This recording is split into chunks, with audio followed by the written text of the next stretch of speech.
Welcome to Nasdaq TradeTalks. I'm Jill Malandrino, Global Markets Reporter at Nasdaq.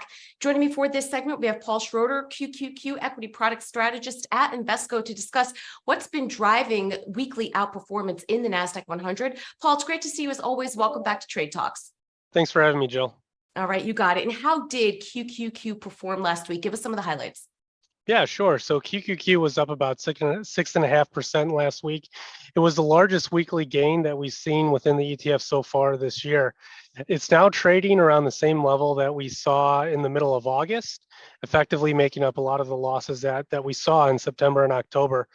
You know, from the peak in July down to the lows in October, QQQ was down over 10%, which puts it in a technical correction. Since the October lows, though, QQQ has moved up 7% and is now down about 4.5% from that peak. So overall, year to date, we're seeing QQQ up over 38% on the year. What has been driving the recent move in QQQ? Sure. So if we look at the sectors and how they've performed and contributed to the fund overall, over the last week, we saw technology, consumer discretionary, and healthcare being the largest contributors to the fund's performance. Funny enough, real estate, which holds a small portion, it also performed well from an absolute basis, really driven by the only holding within that sector within QQQ, which is CoStar Group. It is obviously within real estate and focuses on data and analytics within that specific sector, and is most well known for its website, apartments.com. We're also obviously well underway within earnings season, and we've seen several of the QQQ heavyweights reports so far this quarter. Last week, the headliner was Apple, and Apple actually beat on both the top and bottom line. Revenue came in at about $8.5 billion versus the estimate of $89.4, and earnings per share came in at $1.46 versus the estimate of $1.39.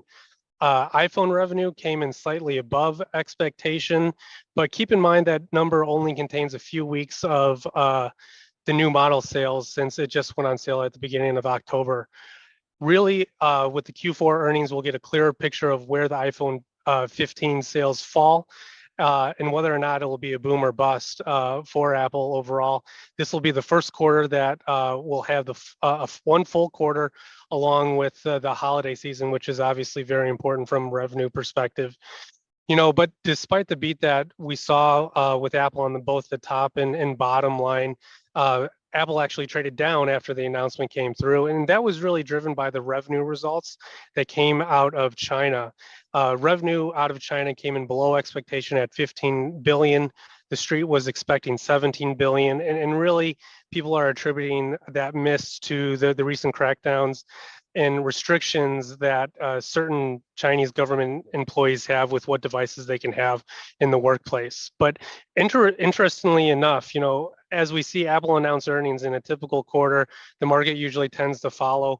Overall, though, we saw the market shrug off those results, and we saw the market perform rather well last week. And I really believe this is off of the news that we received not only from the FOMC meeting, but also the report that the Treasury gave out, delivered by Janet Yellen. You know, as expected from the street, the FOMC did not raise the federal funds rate.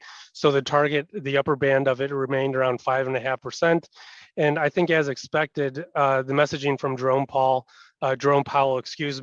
was remained rather hawkish in my opinion. You know, having that 2% inflation target firmly in the committee's sights as being their primary target, that they're what they're looking for.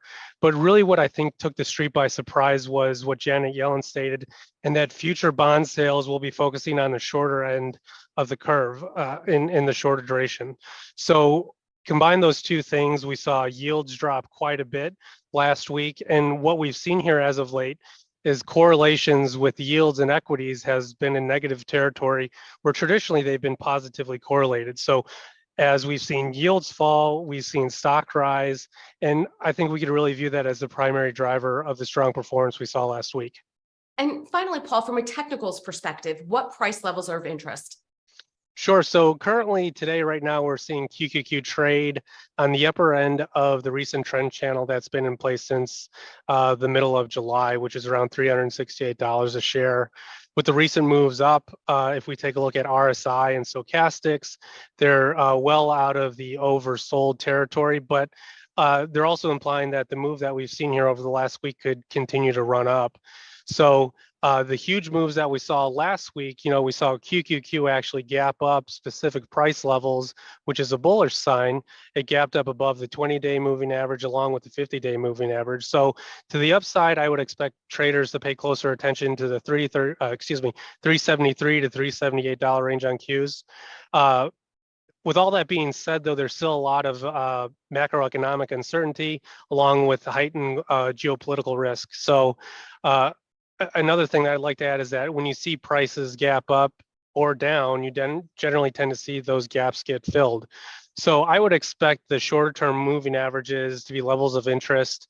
And if we move past those, between 353 to 356 would be a focus for traders. And as I always say, Jill, investors should keep their own risk tolerance and time horizon when investing.